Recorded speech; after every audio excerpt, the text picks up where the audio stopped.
लो जी माशाल्लाह।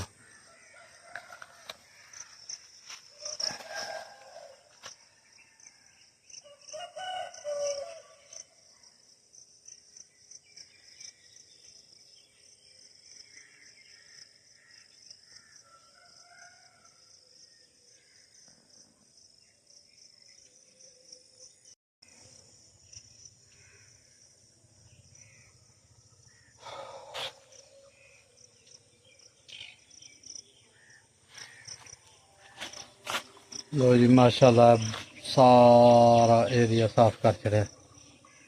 शुक्र अल्लाह का, अज जड़ियां ने बिल्कुल एंड हो गई है।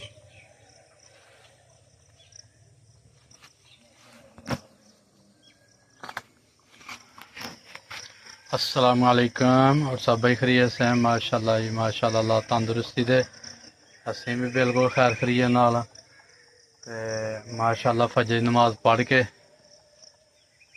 ते जड़ा ना सफाई शुरू ही ते इंशाल्लाह अज जड़ी जड़ी छड़ी मुक्की है। हुण सवेरे इंशाल्लाह इनू स्प्रे करांगे।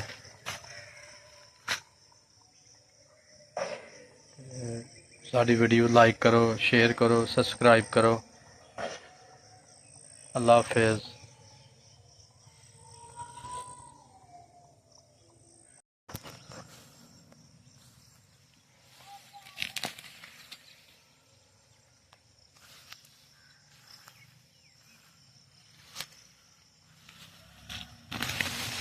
किनू